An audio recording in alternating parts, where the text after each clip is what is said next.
join me. Together we can rule the galaxy far and sun.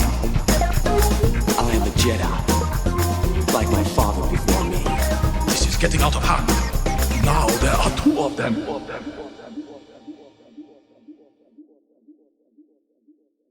Hello there, Space Wizards, Plastic Spacemen, and Rebel Princesses. This is Todd Hoffman and Trent Hoffman. You're listening to Big T and Little T, a Star Wars podcast. Welcome to episode 141. Today we're going to be talking about chapter 22 of The Mandalorian, season 3, Guns for Hire. And then, this little thing called Star Wars Celebration. Unfortunately, my little buddy Trent couldn't join me today, but you can catch us out on Twitch, twitch.tv/Big T Little T. We're playing Fortnite, really enjoying that. And then also you can catch us on Scarif Scuttlebutt podcast. We're talking about C2E2 and just the fun we had, and we were on their show this past weekend, and I think he's going to be posting that. Ro will be posting that on the old interwebs here soon on podcast form. But let's not waste any time. Let's get right into Guns for Hire, chapter 22. Again, this aired April 5th and was directed by Bryce Dallas Howard, written by Jon Favreau. And this one's, it says, the official description is Mandalorian visits an opulent world. This one's hit or miss for me. I don't know. It was kind of all over the place. But Trent enjoyed it, and we thought it was good. But basically we have the this kind of forbidden love thing with Aquarian and Amon Calamari.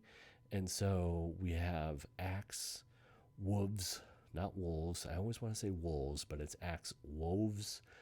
He is basically has a Imperial light cruiser, kind of a almost Star Destroyer-esque ship.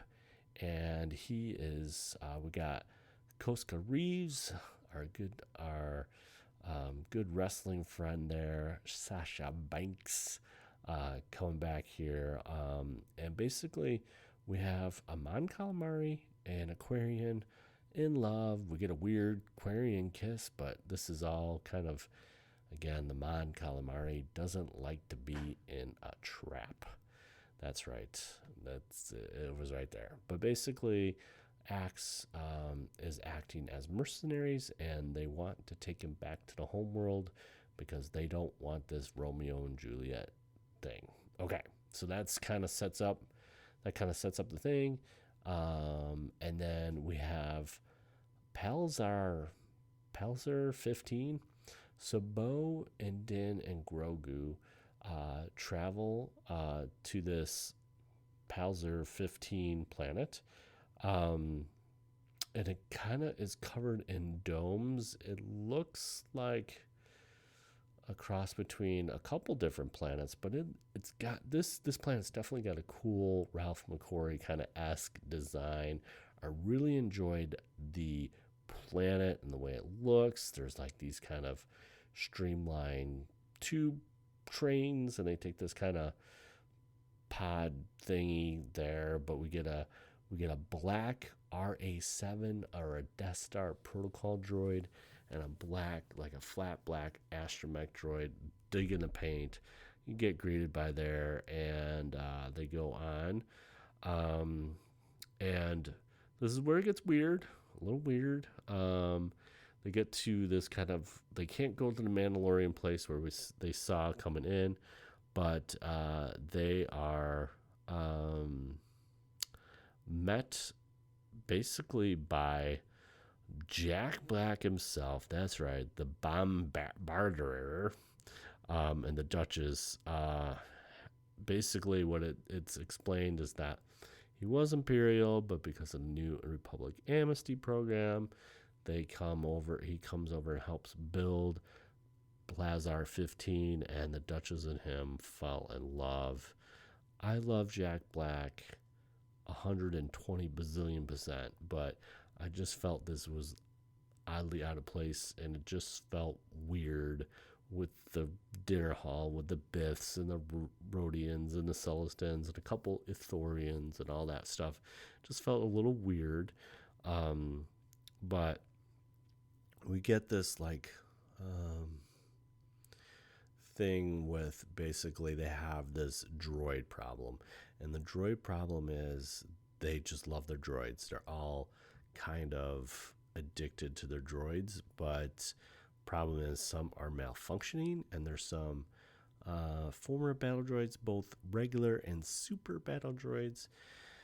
So Bo and Din go down to the kind of sub levels, and they've run into some Ugnaughts, and before they do that, they they go to this kind of command center, and I think it's Hellgate or something like that. It is Christopher Lloyd. Yes, so we have basically Jack Beck, Lizzo, and Christopher Lloyd all doing cameos here in a sense. And he's like, hey, yeah, we just got these weird droids.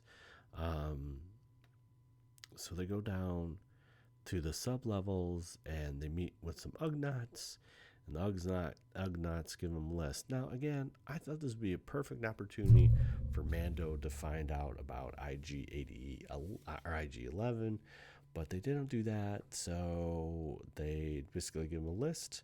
They go to his loading dock, and Mando starts kicking some B2s. The B2s get in, basically he gets one of the B2s to malfunction in a sense, and starts trying to kill them. There's a big chase scene, and then they go to a droid morgue or something like that, and they find out that there is this spark pad or something that is helping, or they essentially, this like droid goes AWOL in the morgue, and they captured it with the thing, and then they find out about the spark pad, and they find out that there's a droid bar called the Resistor. This is my favorite part, actually, of the whole part, is just like this droid bar, and I just like the idea that the droids want to continue their service and be refurbished and want to live a long life, and they don't want other droids messing it up. It's kind of that's the cool thing about Star Wars, is we learn humanity through, kind of R2 and C-3PO, and we get the same kind of feel here. I just love the whole droid bar thing. But they investigate, and then they kind of figure out like what's going on, and there's this kind of like, how can I put it, like this lubricant or something like that. So they find out about the lubricant thingy, and then they go back to the morgue. That's it. They go back to the morgue where the old super battle droid's on ice, and this is when we have another malfunctioning droid. It's one of those interrogation droids, and bada bing, bada boom, they find out that it goes back to the security officer, which is Christopher Lloyd. And there you have it. They apprehend him, and they're like, he's loyal to the Separatists and Count Dooku. Before we get back there, Grogu is helping out the Duchess in this kind of weird ball game using the Force. And it's all this fun stuff, and yeah, it's just interesting.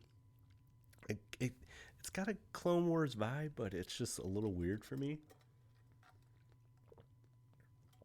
And it's just like, yeah, I don't know. The whole vibe is weird, but at the end of the day, they apprehend Christopher Lloyd's character, and he is now going to be sentenced on the dark side of the moon. And then this is where it gets interesting. Now they got clearance to go to the Mandalorians. Bo challenges Axe to a fight, and they have this huge fight, which is fantastic. Really well done, really well choreographed, really enjoyed it. But then it's weird that Mando just kind of gives it up. He gives up the Darksaber after explaining that Bo helped him. He was captured, and Bo helped him and yielded the Darksaber and took down his enemy. So because Bo took out the enemy that Mando couldn't take out, then it's Bo's. And it's kind of like this technicality thing, and now everyone's following Bo. I don't know. I'm not that I'm mad that Bo takes it, but I just, you have this kind of overalling swerve where Mando Din is talking about, hey, we're scattered amongst the stars and we have to bring everybody together. And then it's like Bo bringing everybody together. I don't know. Again, with 2 episodes left, they got to really kind of tighten this all up, and hopefully it will all kind of come together. Again, not my favorite episode.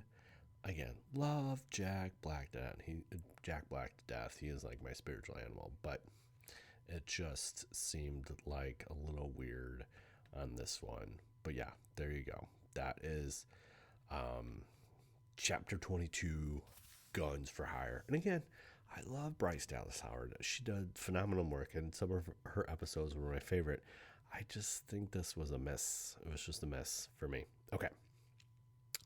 We have so much news coming out of 2023 celebration. It was in London. And so, yeah, it started Friday or something. Yeah, Friday. So, man, we got our first peek at Ahsoka. Ahsoka trailer was fantastic.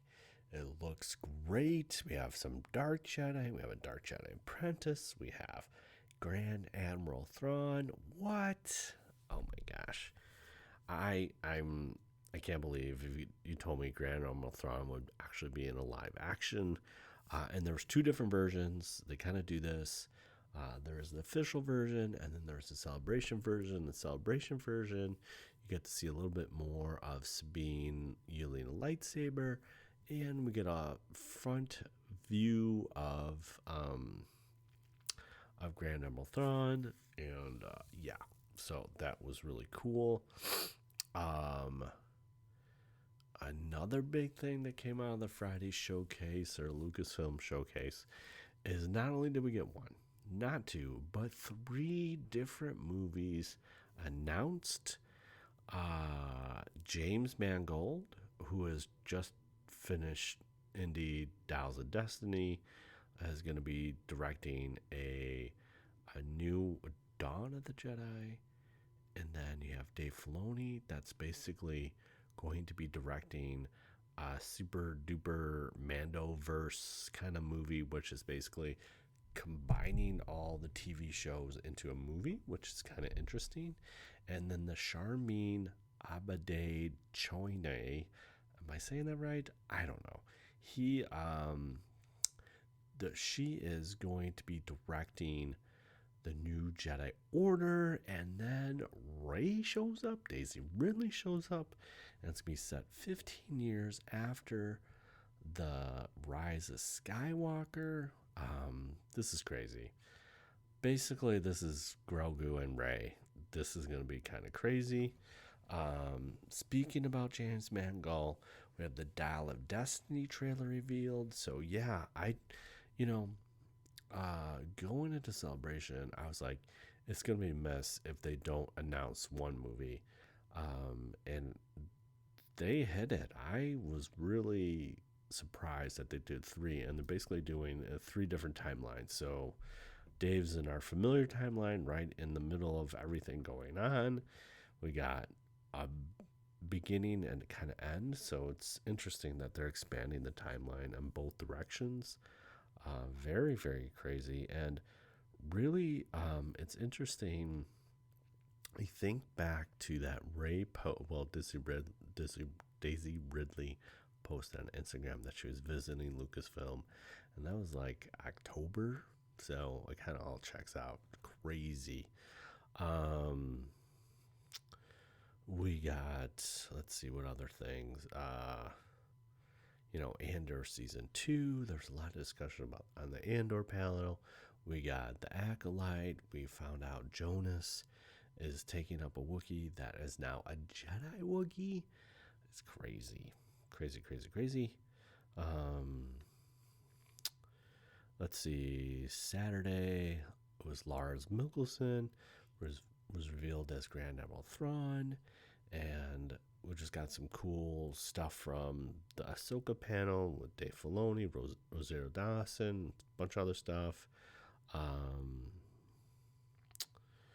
Let's see. It was revealed that Rebecca Henderson will play Ven Estrada Rowe in the Acolyte, and more from the Star Wars that they came from the High Republic panel. Here's a great thing. Return of the Jedi is returning to theaters, celebrating the 40th anniversary. That comes in the end of April. Let's see. Hasbro's announced that they're doing Indiana Jones action figures and sections. So basically a black series of Indiana Jones. Star Wars Tales of the Jedi Season 2 is announced, which is super, super cool. And that was announced during the 15th anniversary panel for Star Wars: The Clone Wars. I mean, I dig Tales of the Jedi, and I'm really super excited for Tales of the Jedi. Love to see a little bit more in that Clone Wars time period. It was so fantastic. And then we have a new trailer for Jedi Survivor that's also coming out in April. And then Dark Horse is coming back with some comics, which is cool, and talking about High Republic stuff. What else, man? Monday, we got Star Wars Bad Batch Season 3's coming 2024. So, and it basically, they confirmed that this would be the last season. There was a trailer reveal, heavy palps in there. I don't think this got leaked to the public, but that's a couple things, like there was a Skeleton Crew trailer that was yoinked, but it's not, they didn't show anything technically publicly yet, but it was there to be seen. What I saw on Reddit, it looked dope. I'm super excited for that. It's like basically a very Spielberg-esque looking, normal Star Wars suburbia, and these kids kind of go on an adventure thing. It looks great. Marvel reveals Star Wars Dark Droids, a horror event, which is going to start kicking off in August. Star Wars Vision Volume 2 trailers announced, with, just showcasing some of the animation. That trailer looked fantastic. I'm so excited for that. That's coming May the 4th.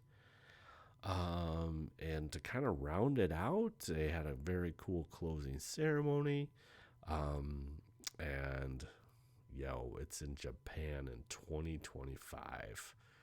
So staying on the kind of international side for 2 in a row. It's definitely a little far.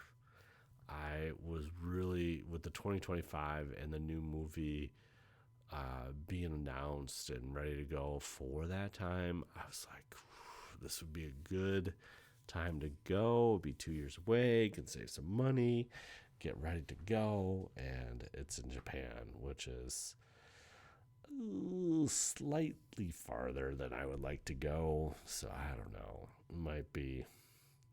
It's definitely a long shot there. But yeah, that is what is revealed. I was really hoping for stateside. I was hoping for like New York or East Coast or something like that. And it just didn't happen.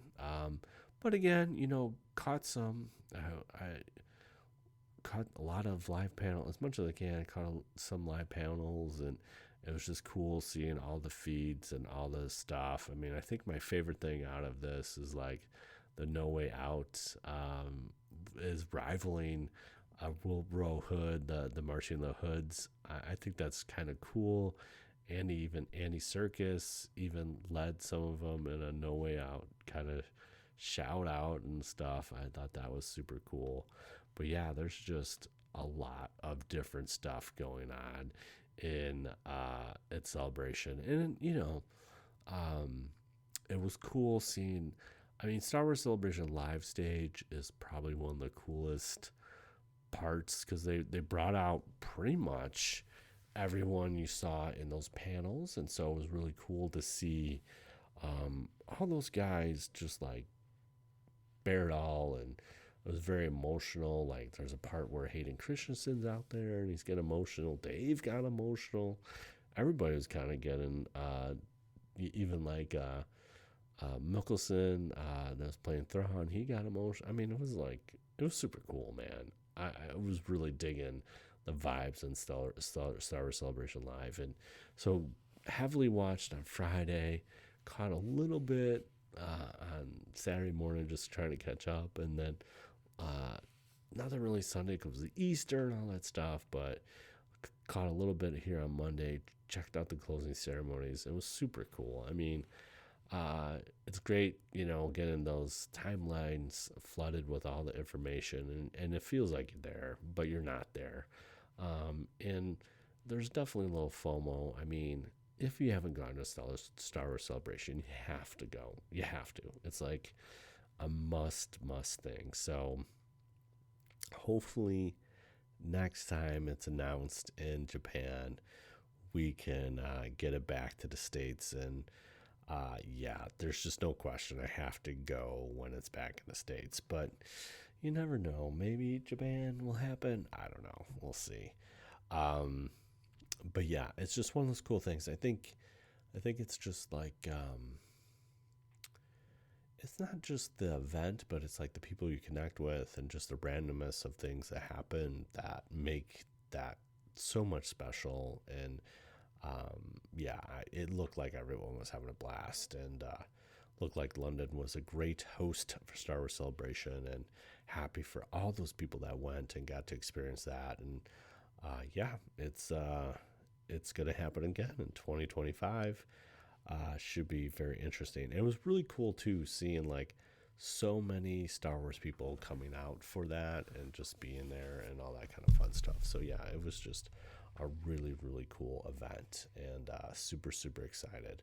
So hey, no trivia this week, but would love to get our prize pack to somebody. So if you have one of your favorite moments in Star Wars Celebration 2023, if you were there or just watching live stream or just seeing some news out of that, definitely drop us a line, man. Give us a Big T Little T podcast at gmail.com, and love to read it on the air and next episode, and throw out a prize pack to you. So do that. Tell us what you're looking for, what you liked out of London Star Wars Celebration, and yeah, just give us something that you liked about it. There's so much stuff to choose from. I mean, I really thought that this one delivered, even though there was no movie to promote in a sense. This one really had a lot of great news coming from that event, and you've got a lot of trailers. Hopefully some of those trailers will, like the Bad Batch and Skeleton Crew, all that kind of stuff, will be shared soon with everybody. I totally get the exclusivity stuff, but like, we still need the content, man. It shouldn't be like just behind these, celebration stuff, but it is what it is. That's what they're doing there. But there you have it. Okay, Space Wizards, Plastic Spacemen, and Rebel Princesses, thanks again for listening to another official episode, 141 of Big T and Little T, a Star Wars podcast. Hey, you can find us on the socials, Big T Little T Podcast on Instagram and BLILT Podcast on Twitter. And definitely give us a follow on twitch.tv/Big T Little T. Once again, you can comment, rate us on Apple Podcasts or Spotify or wherever you get your podcast. Give us a 5-star review and take a screenshot of that. And we'd love to read it on the air and send out some, prize back to you. And that you can email us at bigtlittlepodcast@gmail.com. Okay, only 2 left. So next week we'll talk about Mando, chapter 23, and then it's chapter 24, and that's it. People at Star Wars Celebration London got to see the full episode, and yeah, people are saying some great things. That looks great. We're actually at a 50-minute mark on this week's Star Wars for this week's Mandalorian, so that is super cool. So, again, I think at the closing of their ceremonies, one of the guys, I forget the guy's name, he was helping out the crowd, but he's kind of summed it up pretty good, that this is a positive event. There's a lot of, people involved. There's hope, there's life, and all that kind of stuff. And yeah, it's good to get some positive vibes, man. So Star Wars Celebration and all the news and, the fan community and all that stuff is great. A lot of great stuff. Yeah, there's a dark side to everything, like Twitter and stuff like that. But majority of all, everyone's cool. Everyone gets along. Don't need to love everything, but just having that kind of mutual respect for everyone is super, super cool. So yeah, I hope everyone got a little force charge, a little force buzz off of Star Wars Celebration, and get you prepared for Star Wars Celebration Japan. So there you have it. Now truly wonderful the mind of the child is, and may the force be with you always. Bye. Until next time, we will see you later. Bye.